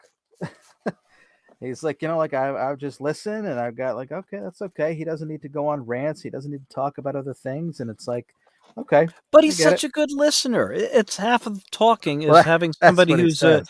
a good listener. And a good listener comments at the right spots and just nods at the right areas, and he gets you to be more on point. Like I haven't been this past hour and a half or whatever. I'm not sure you Where have. I'm just rambling around, I think. That's not true at all. You've been talking like crazy. Lots of good back and forth here. Good. Yeah, no, we're all right. Yes. I know. It's funny too because I didn't have any topics. Throughout the week I take notes on different topics that are going on and stuff to talk about on the show. So I had like my plans for the Mind Your Effing Business show. Like let's see. So I had John Taffer pouring a beer, which is something that came out a while ago. Something that we brought up that I couldn't remember. I lost track of something last week's episode, and I remember what it was, and it was talking about Super Mario's ass. Because we were talking about how Velma is now a lesbian. Velma from Scooby Doo. I did hear that. Yes. And then leading how people were pissed off that Lola Bunny from Space Jinkies. Jam. Yeah. Lola Bunny from Space Jam wasn't, sexy enough anymore. And then people bringing up that Mario has a flat ass in the new movie when he had a little bit more of a bubble butt in, I think, the video game. Okay. Yeah, I know. That's a thing. There's a scary Grinch movie coming out. There's a scary Winnie the Pooh movie coming out.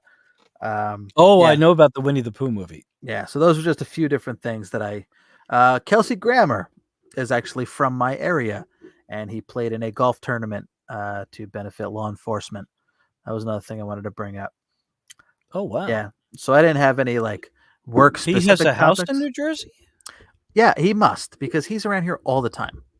I did not know that. Yeah, he's. What happened to the reboot of Frasier? They're supposed They to were be supposed to be due. a reboot. They were supposed to pick it up, yeah. Well, not a reboot, but a continuation, sort of like when they restarted Roseanne again, and a whole bunch of those sitcoms. Frasier was also supposed to get a restart, Even though between. John Mahoney's died, I think they were going to get together at least as a tribute to him of some Hmm, kind. maybe. I don't know. I didn't hear anything about that. I didn't go back and watch Frasier because I went and watched 11 seasons of Cheers, and then I after love Frasier. Oh, eh, cheers. yeah, after 11 seasons of Cheers, I could not commit to 11 seasons of Frasier. Oh, you have to. It's even funnier. Funnier than Cheers. See, Cheers is good. Frasier. Oh, oh, oh, oh. David Frasier, Hyde I just mean, I think I watched maybe half of the first season, and it was good. It was surprising. I mean, like, okay, I can see why this made 11 seasons, just like Cheers, because it is very good as well. But yeah, I the couldn't. writing is first rate. I started watching them again with a real good ear to detail, and it was amazing just how subtle some of the jokes are. And you could see the actors waiting to give the line just the right amount of time as you thought about it. You're like, I never got that before. Oh, that's a risky joke. Like, wow, that's a double, triple entendre that I didn't even think of. That's interesting But because again, as David Isaacs and Ken Levine are both really good script writers, and okay, Ken Levine has a podcast, which I oh think yeah, I've mentioned to you at some point.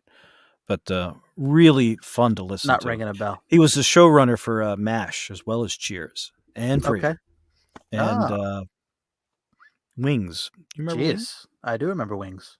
Yeah, I didn't watch Wings, but I remember Wings. I liked Wings. Yeah, It had some yeah. good characters and some good actors. So I remember these shows that were on. Like Steven honestly, Weber. yeah, Yes. I didn't want to watch MASH. I never had any interest in watching MASH. And when Well, I was you're the growing wrong up, age, I that's think. yeah, absolutely. And it's funny because I have a Facebook status that comes up every year where I said this, where it's like when I was a kid growing up, it was like I never understood what the big deal was about Cheers. Like I know my dad loved Cheers. And then as I grew up and watched it, I'm like, man, I can't believe how awesome Cheers is. It is, but I didn't get to watch all of them, even though it was on when I was watching television because it got interrupted by college. Really? Yeah, Like yeah, but and so I'm dating myself. were college kids watching Cheers? Uh, college kids of that age at that era didn't have televisions Okay. or computers, Okay. so there wasn't really any way to watch it with any regularity. But I'm saying if you did, like let's say you weren't going to college, would There you were have people watched who watched it, yeah, Okay. All right. and it was well written and well acted, and it was funny. Oh yeah. Absolutely. That's really what counts. Mhm.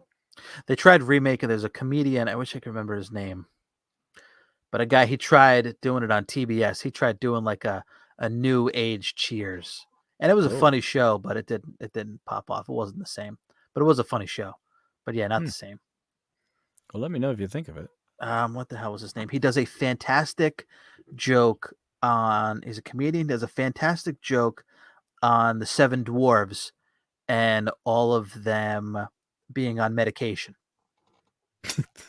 And how every one of them, since they have some kind Well, of, it's true. They emotion. both have very Yeah, strange characteristics, exactly. Since they and all I have could some see kind of, the use of psychotropic medication. Yes, yeah, emotional disability, they all need some kind of medication to bring them down. or Um, up in the case of Sleepy or yeah, yeah, Snoozy or whatever his name was. exactly. Snoozy. Yeah. What the grumpy or you're kind of a dick. We're gonna get you on some Zoloft. Um, Seven Dwarves. What the hell's his name? There's They would Doc. just yeah. Well, Uh, he's the one administering the medication. Never mind. yeah. Seven Dwarfs Bashful. medication. What the fuck is? I wish I could find it. Damn it! What's his name? I wish I could remember the name of the show too. Sullivan and Son was the name of the show. Now that I remember that, Hmm. and I think he's like a Korean Irishman. Like his mom's Korean, but his dad's Irish. So like he took over his dad's bar. Yeah, but That's different. yeah, Oh I liked yeah. it. I thought the show was interesting. It was on TBS though. Steve Byrne or Byron, Byrne. That's his name. Um, let's see if That's I Burn. Burn. Burn. Okay. I'm sure I could probably find it. I don't know how funny it would be to listen to the whole thing, or I mean, I'm promoting it, so I don't know why I'd get any uh, gimmick infringement. But yeah, he's a funny dude. Let's say Steve Burns. I don't actually, you know what? And I don't think the whole thing in its entirety is on YouTube because you just can't do that. Okay, yep, here we go. It's 1 minute long. All right, it's 1 minute long. So if you want to listen to it, it's pretty funny. I love Snow White and the Seven Dwarfs, but I love the dwarfs because they all had personality. They had a character flaw. It gave them some spunk. Nowadays, I hope they never remake that movie. We have too many prescription drug ads. They want to neuter everybody. The whole movie would be different. Doc could come in the first scene. All right, I told you all what to do to better yourselves. You obviously don't listen to me, so it's medicine time. Don't be, I've told you 100 times. Please eat some more fish. It's good for your brain. You don't listen to me. I'm going to get some Fenzer in, okay? Grumpy, nobody likes being around you. You're depressing. I'm going to give an upper. We're going to get some Zoloft. Happy, it's too happy. Bring it down a notch. You're kind of annoying. I'm going to get you some Seconal. Bashful, we all like to go out after work. We want to meet some girls. You're cock blocking us. Get in the mix. I'm going to get you some Adderall. Sneezy, I know you're out there in the fields. Your allergies are acting up. You cannot whistle when you work. I'm going to get you some Claritin. Sleepy, you're the only one on drugs. I got to get you off the Ambien, get you to Starbucks, or drink some Red Bull, okay?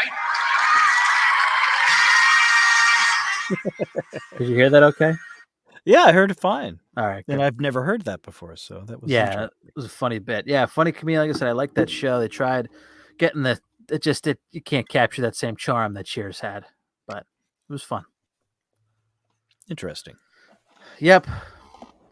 So that's that. We kind of hardly even touched on work, which is fine. It's a different story now because again, you don't know what people listen to. I can't go on and I'm not looking to get fired like I was in my It's last job. So interesting. One observation I had as far as television goes, you remember we had re-entered into the golden age of television. Remember when everybody was watching Lost? uh-huh. You guys were all hooked. And Not me. Mad Men, I never watched Lost. Breaking Bad. Breaking Bad was great. I was way after the game on Breaking Bad. I was too, but I finally watched all of them with my family, so it wasn't by myself. This And that was really great. But guess what? The golden age of television, it's already over. It's done. Yeah. It's gone. Well, because The Sopranos Game of started it Thrones was all. one of them. Yes, Sopranos was right there at the beginning. Yeah, The Sopranos is what got people into going like, man, television can be awesome. And now I don't need to be in movies. I can really, hone my craft doing a TV show. And then Yeah. then you had Breaking Bad. Sons of Anarchy, maybe not so much in that realm, but Sons of Anarchy was a very good show. I loved Sons of Anarchy. But yeah, those kind of shows that came out where they were just like people, they were just not cannot miss episodes. Walking Dead. Walking Dead, yeah, Walking Until Dead it was kept like a going. phenomenon. Yeah, I'm like 2 seasons behind on Walking Dead. And I had Didn't one it of our just end? I Did think they that have the season I finale? think the last season is going on now. The last part of the last season. I actually Okay. had a friend of ours too, Dave Gould, reach out to me the other day. He watched Oh, the last season of. We were very big Lock and Key fans at a Lock and Key comic book. yeah. He watched the last season of Lock and Key, the third season, and he wasn't impressed. And I was the same boat. They went so off the rails. Like I understand it can't be the same as the comic, but it went so off the rails from the comic. I had no interest in it at all. I don't have no even interest in watching the third season.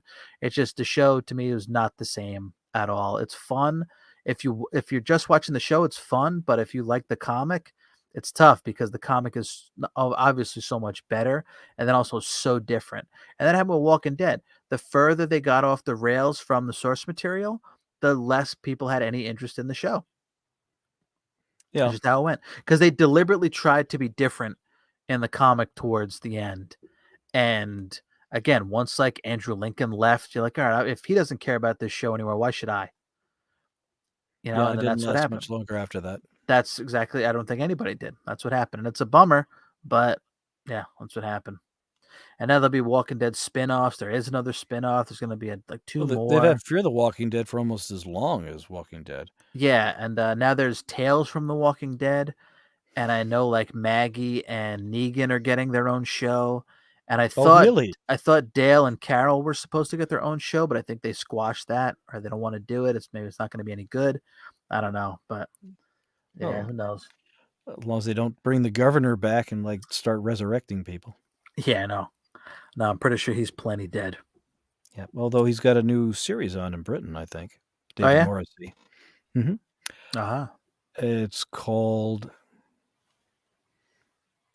Scott Really Shouldn't Bring Up Things He Doesn't Know the Answer to. Well, well, David That's Morris. what I've been doing wrong this episode. Well, David Morrissey, you at least remembered his name, so you can go I IMDb did, him, I and know.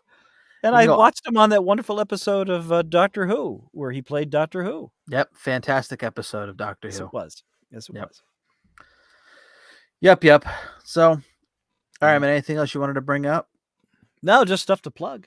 All right. Well, yeah. Go ahead. Plug away again. Okay, so anyway, I've been let's see. I mentioned my where did it go? Where did it go? Plug the book again. The book is called Lennon, the Mobster, and the Lawyer, and I've narrated and produced the audiobook. On And audible.com. on audible.com. It is also available from iTunes without a subscription for $17.99, I think. Although maybe I shouldn't quote prices since that will date the podcast. But that's cool. You can get your same one. Yes. So you didn't record it just for Audible. You recorded it all together. So Audible distributes it to Okay. Audible, Amazon, and iTunes. Oh, awesome. All three of those. And I've got a 7-year contract, so you guys can go rush out and buy it. And if you forget it today, hey, that's okay. Go buy tomorrow. But don't Or wait go any to longer than the next Beatlefest, and who knows, maybe we'll have a way to purchase it remotely by that time.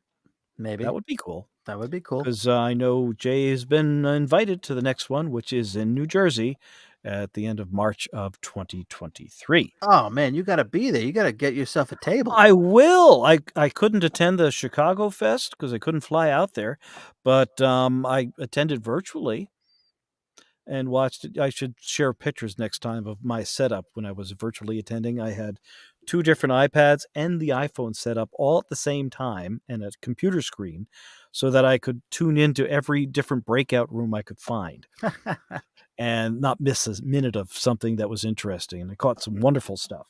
Let's see. What else did I have? Well, now I was going to start a podcast, possibly, or at least a YouTube video series. I'm listening. On my book collections. Great. See, that's what Not you just should. That's books, what you but got to a do. collection that people could tune in, like, oh, I wonder what he's got. See, that's what you do. Make content on yourself. That's what you do. I've got 3,000 books behind me in the regular house here, and geez, I've read quite a lot of them. Not all of them, because you ruin a library shouldn't contain just what you've read. How boring is that? It should always have stuff you're like, I need something new to read. Of course, you should always have something new to read, or you should have something new to talk about. This is October, so maybe I should do a podcast or a book on like Ray Bradbury's The October Country. Yes, his best short story collection that I think ever. And it's been out since the 1940s. And Mr. Bradbury, of course, died, so he's not around to do it himself anymore. But I think, yes, I think you should absolutely do that. $7.90 on eBay. That's not this copy, but that's one I checked before this podcast started, just to let you know of like, wow, I bought this when it was new at cover price of $2.95. Now it's worth $7. Uh-huh. Science fiction has a resale. All right, we're going to talk after this because you're going to start doing that, and I'm going to help you. Older one. This one's worth almost $9. Oh, no, $25. I'm sorry. The second printing, U.S. printing, but still, great book. And some of his best short stories ever. Wouldn't you like to hear me talk about that? And, a couple episodes to get it started, and then guests. Absolutely. Like yeah, I don't do much reading. I wouldn't be a very good guest. You would be a good person to listen or to talk about. Scott, I really liked The Lord of the Rings. Did you ever read the books? You did. Why didn't you tell me about it? I'm curious about what's different from the movies than the books. You're right. I would be good at that because I'm very curious about that stuff. I love books. I love my kids having books. I wish we read more books, but they don't want to sit and read all the time. Sometimes they'll read a little bit and then they're sick of it. but I just love like having books. Like I like going into bookstores and just looking around, not actually buying books, just looking around and seeing them. I mean, I And which is another plug because this weekend you will be at I will be at Funny Rama, which is what's that, Mike? I was gonna get to it. Shut up, Scott. Funny Rama is a celebration, was what they're called. Actually, they went from it escalated from a celebration to an extravaganza for the Funny Books comic book store in Lake Hiawatha, New Jersey.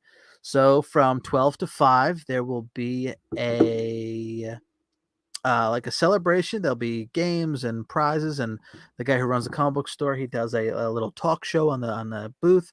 There is a guy. Let me look up his name because I can't remember his name. Um, but he's He's the CEO of Scout Comics, and he wrote these books, these children's books, based off of Groot. Um, Oh, there's Night Night Groot and First Day of Groot. So it's like the first day of school, and they're children's books, and they're excellent. that does sound There's good. tons of little Marvel Easter eggs. The artwork in them is very cool. Like there's a little picture of it right there. It's Night Night Groot. Um, and actually, in Funny Books in Lake Hiawatha right now, he has a few copies of them now. He has some copies of CWL because I will be there selling Pop Quiz Apparel pins and You'll be CWL. there in person? I will be there. Brendan Deneen is his name. He'll be there. He's the writer and Ooh. illustrator of Good Night of Night Night Groot, and First Day of Groot. Also, Amanda Connor and Jimmy Palmiotti will be there. Very two big proficient minds and creators in the world of comics. Amanda Connor, most notably, she's the current artist, I believe, on the Harley Quinn comic book for DC. So they'll be there too. So it's not so much really a comic convention as more just a little get together with some stuff going on. But I know they'll be doing a signing, and I'll be signing books and selling some issues of CWL and selling some pins as well. Bert will be there too. So he'll be Bert, the Bert will be there missing too. cube nerd Yep. third? So he'll be Will there he be to. wearing his E-Time shirt? No, he'll be wearing a CWL shirt probably. Oh, And I've one of got us doesn't have that. he doesn't have his either yet. But I have one for you. Oh, see, this is why we get into cool things, boys and girls. Loot. Yes. So now what will be coming as well is I'll be putting some Cube Nerds shirts up on the T Public store, so we can get some Cube Nerds shirts as well. The Cube Nerds logo you can see in the upper right hand corner of your screen right now. So that I'll just slap that on a T-shirt, and you can easily get a T-shirt with the Cube Nerds logo on it. Next time I get some promotional ones, I'll get a few of those to give out as well. But yeah, I got a CWL shirt with your name on it, Scott. So I'll give it to you. And wouldn't it be nice to make this into a T-shirt? You can absolutely do that. Recognize the hat? That's Yep. not me, though. You send me that artwork, and I'll slap it on a T-shirt. Or maybe the cover of this? Yes. Only the audiobook cover, which has my name on it, too. Yeah, because I don't know if you can use that exact cover. The other one you created, so it's okay. I don't know if you can use that cover. See, my name's on this one. There you go. There you go. Yep, narrated by Scott Mc. Very cool. So yeah, so that's where I'll be. So again, Saturday, Okay. 12 to 5 at the American Legion in Lake Hiawatha, New Jersey. Tickets are $15, and then you Oh, that's also, nothing. but you also get. But you should be doing voices for commercials. But That's nothing. Oh my God. but That's you so cheap. Oh dear. you do actually get a swag bag full of stuff, full of at least $15 worth of stuff too. So you're What? getting a lot for your ticket, which is cool. Can't wait. I'm excited to do it. My first little comic convention. Hopefully, I sell some pins and sell some books, and the people that'll be there will be like the first people ever to get books that will be signed by both myself and cover artist Bert Ramos. So Wow. that's a cool little tidbit. Would you like me to sign too as just a supporter? Just for being there, sure. If somebody No, wants your Scott. autograph, absolutely. No. Why not? I have something to plug that might be there. Absolutely. Although I haven't checked with Funny Books yet, but old friend of mine, Rich Johnson, just came out with a blurry picture of the Amazing I mean, I see Spider-Man. Spider-Man. The book is called The Amazing Spider-Man Web Slinger Hero Icon. just out from Marvel Universe in hardcover, and that was released just last month. Very cool. I believe word has it, the Hulk is next Aha. March or so. Yes, available through Amazon or your local good comic book store. I would be shocked if Funny Books doesn't have this at Funnyrama. Probably. And so Rich Johnson, hi Scott, remember me from our old bookstore days? He's got an author page on Amazon. I don't have that, Oh, and I he's think I done do. very successfully. He's pretty cool, actually. That's very cool to hear. It's always cool to see that kind of stuff go on. Yeah. All right. What else? Oh, yes. I'm not done. Yeah, I know. I'm That's why I on said a you have tons to podcast. plug. What? Yeah, I know. So you have tons to plug. Yes. So am I running too quickly? I No, don't want to go ahead. overtalk you. I've done That's that all right. in the Plug last away. one. That's okay. They can hear me whenever. I'm in a a radio drama the next November 1st, I think it drops, called Madison on the Air. And you can look that up it's on Spotify and on all sorts of cool things like iTunes and stuff like that. And it's really funny. And Very so cool. I very small role in the next one that's coming out, and hopefully another one which might even be never mind, coming out in after that. But I Can't don't wait. think I'm allowed to talk about that, so I won't. What else? My goodness. Well, I'll be in an upcoming podcast done by one of my friends on one of our Discords. Her name is Jess McCoy, and she has a radio drama that she's working on called Clone Array. Don't have any details, but I'll be a voice in there somewhere. Very And cool. another person, just to give a quick plug to another friend, Julie Hoverson has a website called 19 Nocturne Boulevard. And I thought this was going to be in the scroll, but it isn't. But we can always put it in the comments later. Yeah, Right? we can do that. Yeah. And she also does audio drama. I guess the word is promotion or marketing. Well, yes, on Twitter at she's at _D_infinitum. AD stands for audio drama. Okay. And anyway, she does good promotion for radio dramas out there. Very cool. Plug all your social medias too, because you're getting big on. Oh, that's promoting right. I yourself. forgot. I mentioned this is the first time ever I've been on more than just Facebook. So I'm now on Instagram at Scott R. McKinley, and I'm on Twitter at Scott R. McKinley or hashtag Scott R. McKinley. No, it's at still. It's at. Thank you. And stop laughing at me. I'm on Facebook as both myself, as Scott McKinley, and my official page is Scott R. McKinley, voice actor and narrator. And so Scott R. McKinley is sort of my stage name. You could barely tell it was me, could you? Could you? You were like, wait a minute, I thought Scott McKinley was here, or Scott. And my other nickname is Scotty. So anybody from voiceover knows me as Scotty instead of Scott. Okay. The long story behind that, but I don't mind at all. Anybody who's a Star Trek fan can call me Scotty, or that would have been my guess. Yes, or just not really that long of a story. Any lady. Ah. But anyway, that's my wife in particular, Jean, who will not like the fact that I mentioned her name. I know. That's why I went with wife instead of actual name. So, still. Yeah, so you can. That's just about everything, except that I've rushed everything and crushed everything, and yeah. Take your time. We're in no rush here. Anything else you want to drop? Not really. All right. Leave something for next year. Yeah.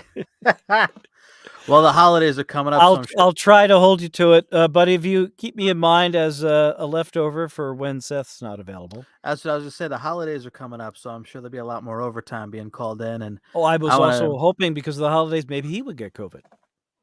What? You're hoping he gets COVID? No, it's joking. What? You guys were talking about COVID the other week. Yeah. And, I had COVID. Oh, that's right. So, yeah. He don't give a shit. Now, so.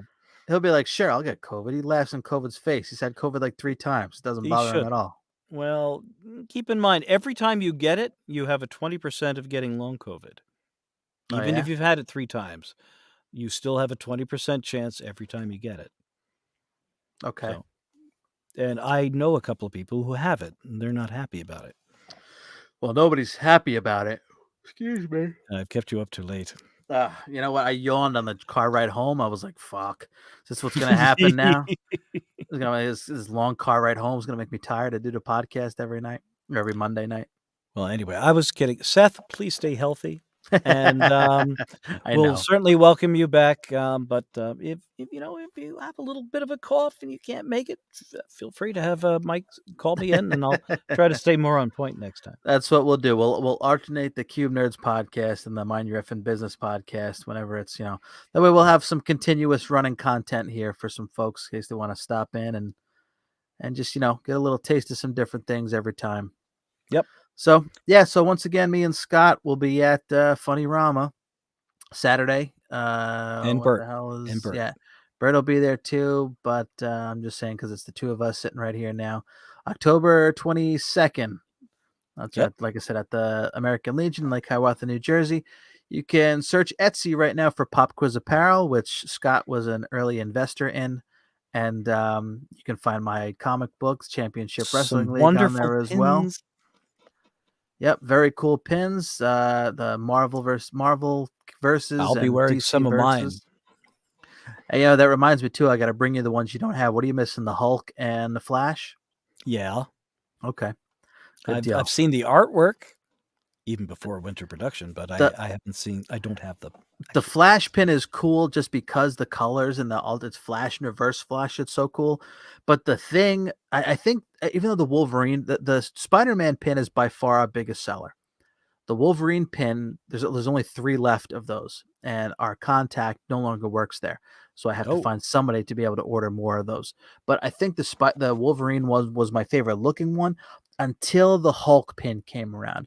It's a special edition 2-inch big Hulk versus Thing pin. The detail in this Oh, I pin, remember that. the Yeah. detail in this pin is so awesome. And they'll be for sale at Funny Rama. They're $14. But man, they're big pins, and yeah, the detail and the artwork is so cool.